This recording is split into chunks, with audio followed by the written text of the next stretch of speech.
कश्यप, दूसरे का नाम हिरण्यकश्यप। एक बार जब पूरी धरती का प्रलय हो गया, प्रभु ने वाराह का रूप धारण करके, वाराह भगवान का, और पृथ्वी को लेके समुद्र से ऊपर आ रहे थे। उसी ने हिरण्याक्ष राज के भगवान से युद्ध किया। भगवान ने हिरण्याक्ष के सिर को धड़ से अलग कर दिया, उसको खत्म कर दिया। हिरण्याक्ष कहते हैं लोभ को, हिरण्यकश्यप कहते हैं अभिमान को। भगवान ना लोभ को रहने दे, ना अभिमान को रहने। पृथ्वी माता के मन में घमंड आया कि हमारे बिना तो नारायण भगवान का भी काम नहीं चलता। नारायण भगवान ने पृथ्वी माता के घमंड को भी तोड़ दिया। यानी पूरे तीर्थों के राजा प्रयाग को बनाया गया। प्रयाग के मन में घमंड आया कि ये पूरी पृथ्वी जो है, जितने तीर्थ हैं, सब हमें भेंट देने आते हैं, और ये वृंदावन कहाँ छुपा था, ये कभी भेंट देने नहीं आया। ठाकुर जी ने कहा ये वृंदावन भूमि जो है ये कोई तीर्थ नहीं है, ये हमारा घर है, और हमारा घर, हमारा वृंदावन किसी को कर देने नहीं जाता। जिसको आना है वृंदावन में आए, वृंदावन कहीं नहीं जाता। यानी प्रयाग को कष्ट हुआ, जो कि पूरे तीर्थों के राजा हैं, उनका भी घमंड भगवान ने तोड़ दिया। भगवान किसी के पास घमंड नहीं टिकने देते। बड़ा ही सुंदर भाव ब्रह्मा जी ने स्वयं मनु शतरूपा जी को प्रकट किया और दोनों का संबंध कराया। वो पति पत्नी हुए। सृष्टि की रचना के लिए ब्रह्मा जी ने आदेश दिया, स्वयं मनु सृष्टि की रचना करते हैं। तो स्वयं मनु शतरूपा जी जो हैं, शतरूपा जी ने 2 पुत्र और 3 पुत्री को जन्म दिया, जिसका नाम है आहुति, देवहूति, प्रसूति। और पुत्रों का नाम है प्रियव्रत और उत्तानपाद। तो आहुति, देवहूति और प्रसूति जी जो हैं, उनकी लीला का हम पान करेंगे। जो आहुति हैं, प्रसूति और देवहूति, स्वयंभू मनु की बेटी जो देवहूति है, इनका विवाह कर्दम ऋषि जी के साथ तय होता है। कर्दम ऋषि के सभी भाई भजन करने गए। कर्दम ऋषि कौन है? ब्रह्मा जी के बेटे। जब सारे भाई चले गए भजन करने, तो कर्दम ऋषि सोचे हम गाय को बैठे, हम भी चले, हमारे भाई भजनानंदी हो। और भजन करते करते स्त्री की कामना हो गई मन में कि हमारा विवाह हो जाता, 1 से 2 हो जाते तो सही होता। भजन और बढ़ गया कि पत्नी आ जाए। भगवान जब उनके भजनों से प्रसन्नचित्त हुए, भगवान ने कहा तुम्हें क्या चाहिए कर्दम जी? तो कर्दम ऋषि ने कहा स्वामी आपके दर्शन हो गए और हमें कुछ नहीं चाहिए। भगवान ने कहा मन मन भावे मुंडैलावे, मन में कहो और बात चल रही है और तुम कह रहे हैं हमें कुछ ना चाहिए। वैसे भी कोई बात नहीं, तुम्हारी शादी हम पहले से तय करके आए। उन्होंने कहा प्रभु जब तय करके आए हो तो करवा ही दो। शादी तय है गई। यानी स्वयंभू मनु की बेटी जो देवहूति जी हैं, देवहूति की परीक्षा भी लिए कर्दम ऋषि। उनके मन की बात उन्होंने पूछा कि शादी तो करोगी, लेकिन एक ही संतान होते ही हम तुमको त्याग देंगे, हम वन में चले जाएंगे, और वो संतान स्वयं नारायण भगवान होंगे। हमारे घर पे हमारे बेटे बन के स्वयं नारायण भगवान आए तब तो शादी करेंगे, वरना नहीं करेंगे। तो भगवान उनके घर पे कपिल भगवान के रूप में, यानी कपिल के रूप में आए बन के प्रभु, उनके बेटे बन के। और वही कपिल भगवान जैसे आए, यानी बेटा का इंतजार करते करते कर्दम ऋषि के घर पे 9 कन्या पहले हो गई थी, और जब 9 कन्या हुई, यही 9 कन्या 9 दुर्गा बनी। तो बड़ी चिंता हुई थी कर्दम ऋषि के मन में कि भगवान ने कहा था कि 1 संतान होते तुम चले जाना वन, और जो होते इंतजार करते करते 9 कन्या आ गई, अब तुम मैं जा रहा। लेकिन देवहूति जी ने रोका, स्वामी अभी बेटा नहीं हुआ है। जैसे बेटा हुआ, कपिल भगवान का प्राकट्य हुआ, सब कुछ त्याग कर और अपने बेटे पे सब कुछ सौंप के वहां से कर्दम ऋषि चले गए। इसीलिए तो कहते हैं कई वर्ष ऐसे होते हैं कि आप घर पे 50 वर्ष के हो जाओ, बाकी बाद 51 यानी वन की तरफ चल दो। वन का मतलब क्या है? मन में ही वन बना लो कि हम अब सब कुछ से हट गए, सबसे परे हो गए, अब हमें भगवान का चिंतन करना है। तो वो सब कुछ छोड़ के सीधे वन में चले गए, भजन करने लगे। कपिल मुनि ने, यानी कपिल भगवान ने सुंदर अपनी माता को शिक्षा दिया और बताया कि माता, इस संसार में कोई सुखी नहीं है, केवल भगवान के चरणों में जो है वही सुखी है। केवल झूठा सब एक दूसरे को बताते हैं कि ये सुखी है। और बड़ी सुंदर बात उन्होंने बताया, ज्ञान की बातें बताई, ज्ञान की अनुभूति हुई देवती माता को। दीन कहे धनवान सुखी, धनवान कहे सुख राजा को भारी, राजा कहे महाराजा सुखी, महाराजा कहे सुख इंद्र को भारी, इंद्र कहे चतुरानन को सुख, ब्रह्मा कहे सुख विष्णु को भारी, तुलसीदास विचार कहे हरि भजन बिना सब जीव दुखारी। इतनी बात सुनते ही जब ज्ञान की अनुभूति हुई, देवती माता एक प्रेम की सरोवर की बहने लग गई। कपिल भगवान उनको सुंदर ज्ञान देके वहां से अदृश्य हुए। देखिए, कहते हैं कि जो व्यक्ति ज्ञानी होता है वो सबसे बड़ा होता है। और उन्होंने अपने बेटे को अपना गुरु बना के दीक्षा भी लिया, शिक्षा भी लिया और गुरु बना के उनको सिंहासन दिया, आसन दिया, बिठाया और सभी शिक्षा उन्होंने बेटे से ले ली। तो जो ज्ञान में बड़ा होता है वो सबसे बड़ा होता है। धन वृद्धा बल वृद्धा आयु वृद्धा तथैव च ते सर्वेपि ज्ञान वृद्धा किंकिरा शिष्य किंकरा। वही भक्त भगवान का सबसे बड़ा लाडला भक्त होता है जो ज्ञान में बड़ा हो। आयु में तो सब बड़े होते हैं, धन में सब बड़े होते हैं, बल में सब बड़े होते हैं, लेकिन ज्ञान में जल्दी बड़ा कोई नहीं मिलता। तो उन्होंने अपने बेटे को गुरु बनाया। तो इसलिए कभी भी किसी से सुंदर शिक्षा मिले, क्यों अपना बेटा ना हो, क्यों अपनी बेटी ना हो, कोई भी हो, कितना भी छोटा बालक हो, उससे सुंदर शिक्षा लो। क्योंकि सुई की जगह सुआ काम नहीं आता और सुआ की जगह सुई काम नहीं आती। कभी कभी छोटे बच्चे की बात भी इतनी बड़ी हो जाती है कि लगता है कि हमने मान लिया बात को सही है। बोलिए से वृंदावन प्यारे लाल की। आगे बड़ी सुंदर लीला का वर्णन किए व्यास जी ने बताया, आचार्य सुखदेव स्वामी कि देवती जी के वंश का वर्णन किए। और प्रसूति नाम की जो बहन है वो दक्ष प्रजापति से ब्याही गई, जिन्होंने दक्ष प्रजापति के घर पे सती माता का प्राकट्य हुआ। जो कि एक बार सती माता के घर पे बहुत बड़ा यज्ञ था और उस यज्ञ में सती माता को नहीं बुलाया गया। तो कहते हैं ना, जो व्यक्ति जान जाता है कि हमारा पड़ोसी हमें पूछ रहा है लेकिन फलाने को नहीं पूछ रहा है, तो उसी के सामने से वो बार बार आएगा, जाएगा, अपनी बातें सुनाएगा कि तोते तो प्यार प्रेम करे ना, मोते तो खूब करे, ताकि वो बाबू जलन।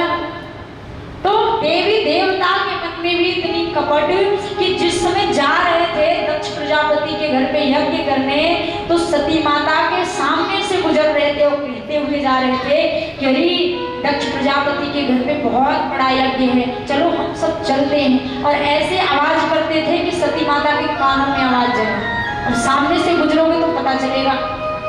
सती माता को लगा हमारे पिताजी के घर पे यज्ञ और हमें नहीं बुलाया। उन्होंने इसलिए नहीं बुलाया कि भोले बाबा कभी ने अपने ससुर जी को प्रणाम नहीं किया, वो कभी प्रणाम नहीं किए किसी को। और दक्ष जी को लगे कि जी हमारे दामाद होके प्रणाम नहीं कर रहे, देश के राजा महाराजा आगे हमें प्रणाम कर रहे, इसलिए अपमान किया, उन्होंने बुलाया नहीं। तो सती माता भोले बाबा से जाके कहती हैं, अजी तुम्हें पता है तुम्हारे ससुर जी के घर पे यज्ञ है। ऐसी मीठी बाणी उन्होंने बोला कि भोले बाबा के मन में आए और चल गए। भोले बाबा मुस्कुराने लगे। उन्होंने कहा, जी कभी भी बिना बुलाए किसी के द्वार पे नहीं जाना चाहिए। दो ही द्वार ऐसा होता है जो बिना बुलाए जा सकते हो, एक भगवान का द्वार और एक गुरु का द्वार। ये आप अपने घर जा रही हो, अपमान होगा, फिर हमसे सहा नहीं जाएगा, आप मत जाओ। लेकिन सती माता ने बर्दाश्त नहीं करी और पति जी के बात को नहीं माने, भोले बाबा को लेके चल दिए। भोले बाबा चल दिए। इनकी जो तीसरी बहन है, यानी प्रसूति जी की तीसरी बहन आकृति जी का भी विवाह हुआ। किससे? रुचि प्रजापति जी के साथ, जिनके घर पे यज्ञ भगवान का प्राकट्य हुआ। और इन्हीं यज्ञ भगवान का विवाह दक्षिणा नाम की कन्या से हुआ, जो कि हम यज्ञ में बैठते हैं भजन करने यानी स्वाहा करने, तो दक्षिणा लेके बैठते हैं, क्योंकि यज्ञ भगवान की पत्नी है दक्षिणा। उनके वंश का वर्णन परीक्षित जी से आचार्य सुखदेव स्वामी ने किया। आज भोले बाबा जब गए दक्ष प्रजापति के घर पे, तो वहां पे भोले बाबा का बहुत बड़ा अपमान हुआ, उनका सम्मान नहीं किया गया, कोई उनसे प्रणाम नहीं किया। और इस अपमान को देख के भोले बाबा के सती माता अपने प्राणों का जलते हुए कुंड में अपने प्राणों का त्याग किया कि अब तो मेरा जीना बेकार है, कि एक स्त्री के सामने उसके पति का अपमान हो तो कैसे सह सकती है।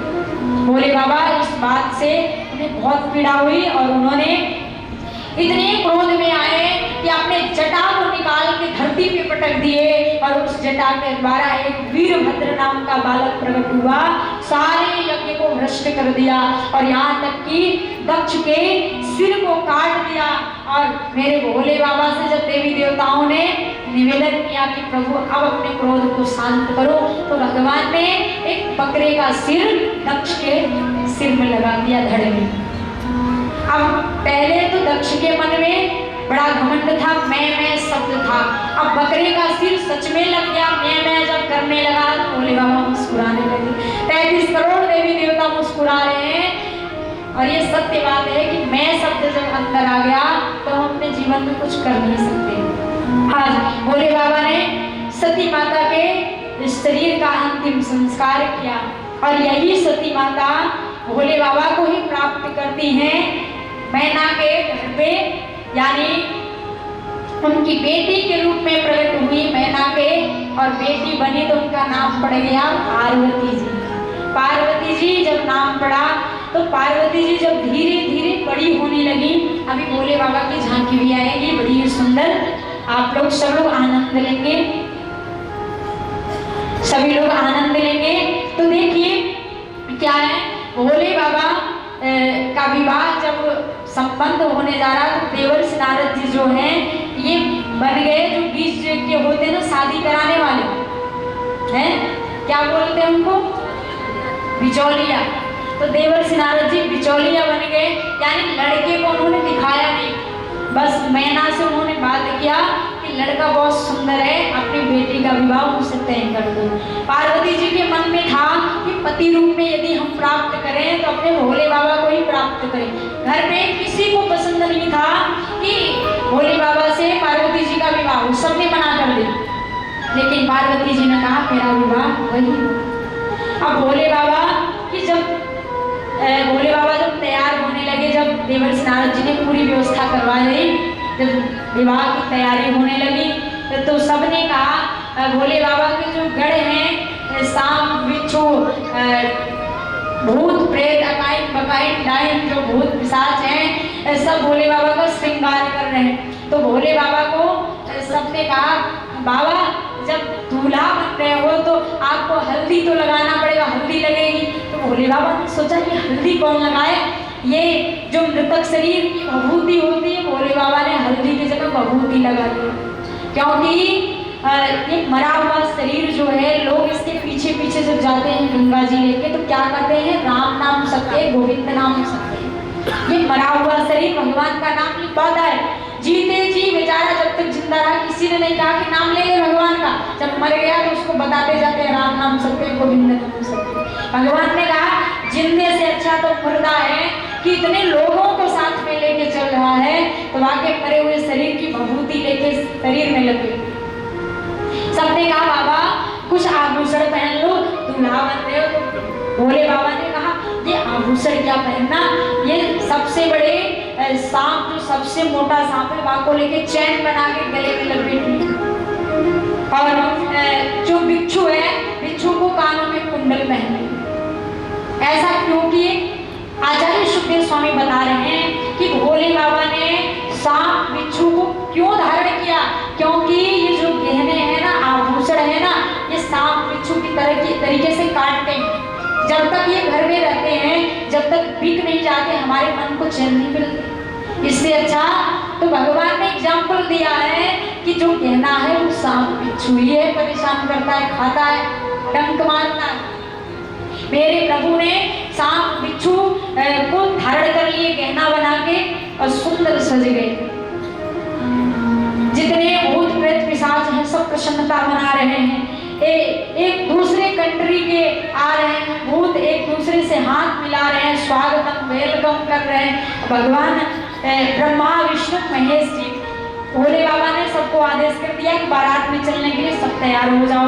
तो ब्रह्मा जी तो तैयार हुए, लेकिन विष्णु भगवान नाराज हुए, बोले हम आपके साथ बारात में नहीं जा सकते, क्योंकि हम तो इतने सुंदर लग रहे हैं, पीला पीताम्बरी पहने, इतने गोरे, इतने चमक रहे हैं, और आप तो भभूति लपेटे, आपके बारात में कौन जाएगा, हमारी भी बेइज्जती होगी। बोले बाबा विष्णु भगवान के मन में ऐसा चल रहा था, उन्होंने खुल के नहीं कहा, मन में चल रहा था। भोले बाबा उनके मन की बात को समझ लिए, उन्होंने कहा आप सभी लोग आगे चलो, हम पीछे से आते हैं। तो भोले बाबा की जो बारात है वो आगे आगे जा रही है, भोले बाबा पीछे। अब विष्णु भगवान को बड़ी प्रसन्नता हुई कि भले हम आगे हैं वो पीछे हैं। जब भोले बाबा पीछे थे, जब चल दिए तो महाराज बड़ी जोर से रुदन की आवाज आई, जो अपशगुन है वो रोना शुरू कर दिए। तो भोले बाबा कहे कि रोने की आवाज आ रही है, आखिर ये कौन है रो रहा है। तो अपशगुन सामने आके खड़े हो गए, उन्होंने कहा स्वामी भगवान अच्छे कार्यों में हमें कोई नहीं लेके जाता अपशगुन को, क्योंकि कहते हैं ना अच्छे कार्य में कोई रोता भी नहीं कि अपशगुन कर रहा है, ये अशुभ हो जाएगा काम, कोई रोना मत। लेकिन अपशगुन रो रहा है कि हमें भी बारात में ले चलो। भगवान ने कहा जिसको कोई नहीं पूछता उसको मैं पूछता हूँ कि कहीं मत जाओ, अपशगुन हमारे बारात में चलो। और अपशगुन भी रोता हुआ बारात में चले। जिसका जो जो कार्य है, अनेक प्रकार की ध्वनि आ रही, भूतों की, प्रेतों की, ऐसे आवाज लगाते हुए जा रहे हैं। तो विष्णु भगवान जा रहे थे जब सामने, तो मैना देवी जो है उनके घर के लोग दौड़े, अरे लड़का तो बहुत सुंदर है, जो तो चमक रहा है। अब विष्णु भगवान को शर्म आई, उन्होंने अपने सिर को नीचे किया कि लड़का तो पीछे आ रहा है, तो बाराती है। सब बोले ओहो, हमें तो ऐसा लगा कि लड़का यही है काम। महाराज आगे बढ़े, आगे भी सबने कहा अरे लड़का तो बहुत सुंदर है। अब विष्णु भगवान किसको किसको जवाब देते हुए जाए, उन्होंने कहा अरे लड़का पीछे आ रहा है। भोले बाबा जब पहुंचे निकट, मैना देवी के घर के निकट पहुंच रहे। अब क्या हुआ कि भोले बाबा का दर्शन जो जो कर रहा है, लौट के जा तो रहा है लेकिन लौट के वापस नहीं आ रहा, जो जा रहा है वहीं गिर जा रहा है। किसी के सिर फूट रहे हैं, किसी के मुख फूट रहे हैं, कहीं से खून निकल रहा है, कुछ हो रहा है। इतने परेशान हैं सब कि भोले बाबा को देख के इतने डर जा रहे हैं। सांप बिच्छू भूत प्रेत, इतनी लंबी बारात। एक बूढ़ा व्यक्ति था, उन्होंने कहा कह रहे हैं अरे बारात आ रही, क्यों परेशान हो, बाद में देख लेना। महाराज सब दौड़ दौड़ के जा रहे हैं, सब दौड़ दौड़ के जा रहे हैं, लेकिन कोई व्यक्ति वापस लौट के आया है। भोले बाबा को देखते ही मैना देवी लोटे में जल लेके, थाल लेके गई, दीपक जला के आरती कर लूं, जल चढ़ा दूं चरणों में। लेकिन भोले बाबा के तस्वीर यानी उनकी छवि को देखते ही मैना के हाथ से थाली गिर गई, जल गिर गया, वही बिल्कुल गिर गई। राम राम, हे भगवान मेरी बेटी की जिंदगी खराब हो गई, इतने दामाद है हमारे। देवर्षि नारद जी को उन्होंने जो भी अटपटी बातें आई उन्होंने बोली, क्योंकि वो बिचौलिया है। जो भी समझ में आया, अरे नारद तुम्हारा पूरा हो जाए, हमारी बेटी की जिंदगी तुमने बर्बाद कर दी। और आज भूत प्रेत जो है बड़ी प्रसन्नता मना रहे हैं। क्या कह रहे हैं